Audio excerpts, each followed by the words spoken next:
Hey, and welcome back to another episode of What's Your Testimony? I'm your host, Alex Kempe, and today our special guest is Kiley. Kiley. Kiley, thank you for being here today.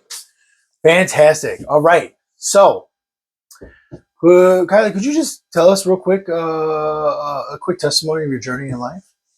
While I started using substances, I was in that for a long time. I ended up catching a couple charges and going to prison, and now I'm out doing what I got to be doing. Did you suffer from any like homelessness or stuff of that nature too? Yeah, at some point I was homeless. I don't know, just running around in the streets all the time. Yeah, getting crazy. Yeah. Right? Yeah. I get it. Question, what brought you to Archangel Ministry? After getting out of prison, I was trying to straighten my life out, and I got a CPRS. It was really supportive, and it's really just kind of helped me stay focused and keep moving forward. Yeah. So, I mean, because a lot of people that don't understand is it's like when you go to prison, right, from the streets, right, you go to jail, you go to prison, you think, oh, you're reformed now. You should just be able to get out and go right back into life, right? Right. That's what a lot of people out, and that's why we're doing these segments, because there's a lot of misperceptions and a lot of false truths out there of people that are just like, oh, you know what? They did 2 years in prison. They've been clean for 2 years. Oh, they don't need any help. They should just be able to get out of prison and get right back into it. Yeah, it's not how it works. That's not how it works, is it? Right? When we fall into when we're in our addiction, we're in another altered state of mind. When we're living on the streets and just trying to survive, we're in that frame of mind. We go to prison, yeah, we're away from substances, but we got to be able to reintegrate back into society after our sentence. Yeah. And people need support for that, right? Especially when you just get sent right back out into the same exact place, area, people, everything. It's not just as easy. You can be taken out of the situation, but eventually when you go back, you're going to fall back to your normal circumstances if you don't do something different. Absolutely. I wholeheartedly agree with that. And that's, again, one of those things that people just have this mindset that, oh, you know, they've been clean for 2 years. They got it. They should be able to get back out. What a lot of people don't understand is that our judicial system is broken in the first place. The amount of supportive services that are inside don't equate to reintegrating back into society afterwards. Where's the support from the judicial system or from the legal system to help you properly reintegrate? Right. Nowhere, right? Here's a check for $100. Go out and figure out. You got to meet up with your ISR agent. You got to meet up with your parole agent. You got to meet up with your probation officer, and you gotta figure it out. Here's $100. You gotta have a place to live. Yep. You gotta have just everything figured out. Or what's gonna happen? You go back. You get violated, Yeah. right? And our system and our society isn't set up to properly help navigate individuals from that moment in their life into a productive member of society and in a life that's worth living for them, then how are they ever supposed to know? We are taught things in life, right? That's how we learn. We are taught it, or else we've experienced it, learned that it's the wrong way, and now I've gotten back on the right track. But if all my life I believed 1 + 1 is 7, and you're coming at me now trying to tell me that 1 + 1 is 2, you better show me how that 1 + 1 is 2. Or else I'm going to always consistently believe that 1 + 1 is 7. Right. And that's where we fall short in society. That's where we fall short in our judicial system and our legal system. That's where we fall short. Proper reintegration processes.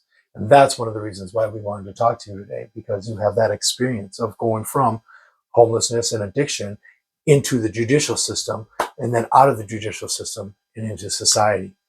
So those struggles that you have faced, that's a testimony that you can now present to others that are still struggling out there and trying to figure out, how do I make it from the judicial system and being dropped back into the streets into a healthy way of life. And one of the ways that you said was you found yourself wanting more, right? Yeah. And so you took the necessary steps to reach out to those individuals that are educated enough to help you get to that point, right? Yeah. Who are further along than I am. Yeah. And it took a little bit of humility, took a little bit of, setting our pride off outside the door just to say, hey, you know what? I ain't got it all together, but I know there are people out there that have gone through this that can help me. And a lot of self-reflection. A lot of self-reflection. Amen to that. All right, so we kind of already talked about it, but what services have you taken advantage of here? Um, I utilize obviously the extra support, food, just a place to be.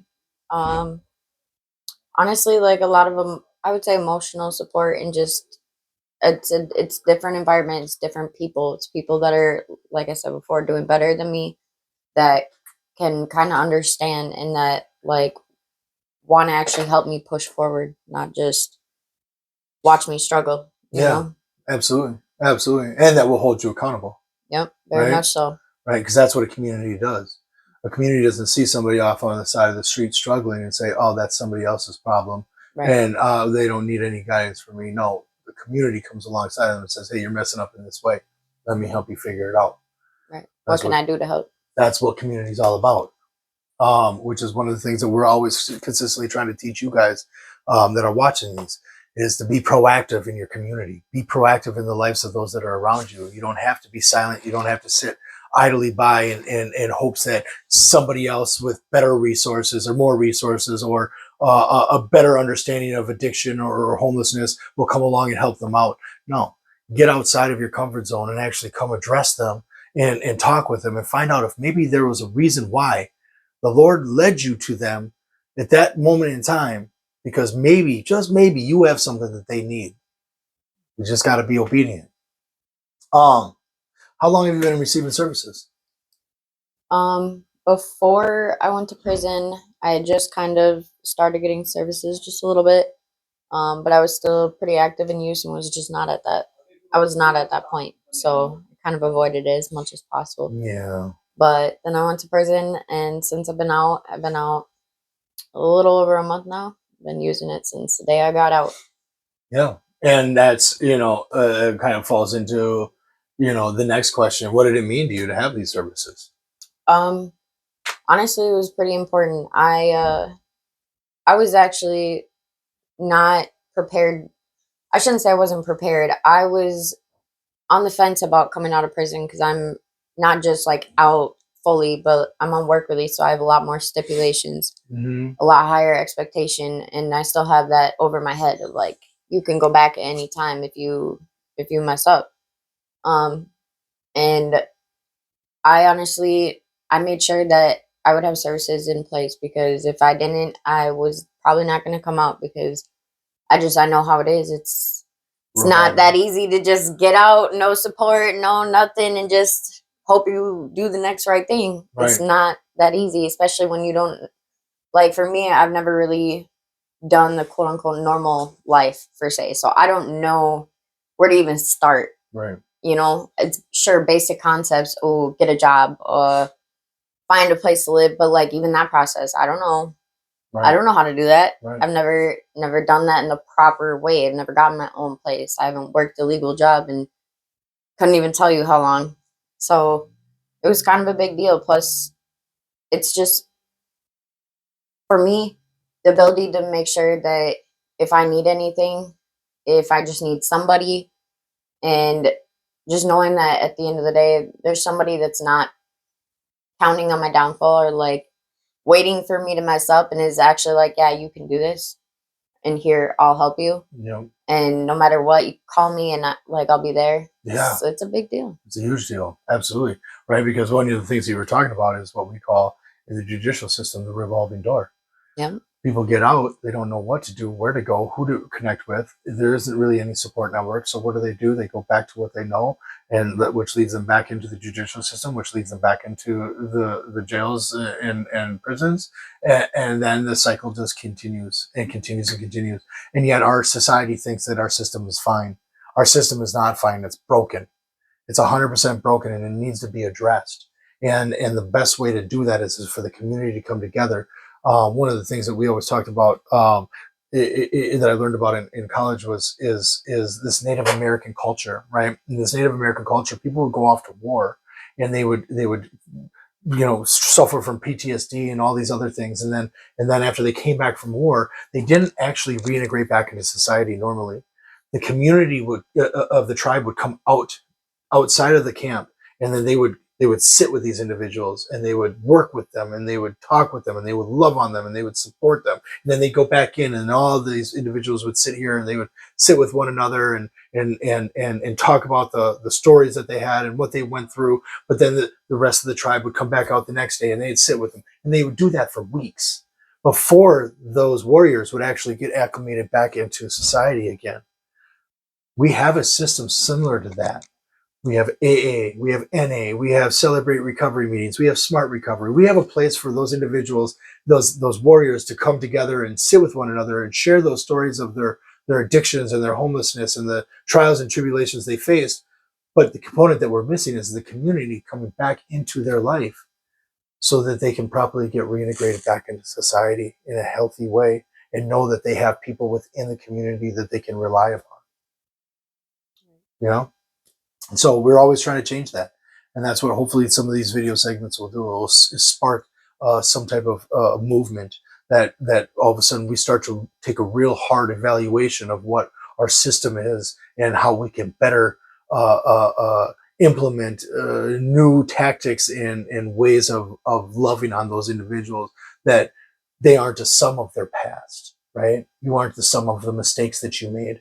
Those are just things that happened in your life, choices that were made that we've now learned from and are changing our methods of understanding of who we are intrinsically, like you said, in our reflection, and then utilizing the support networks that are around us so that we never have to go back to that common knowledge that we've been holding on to for so long.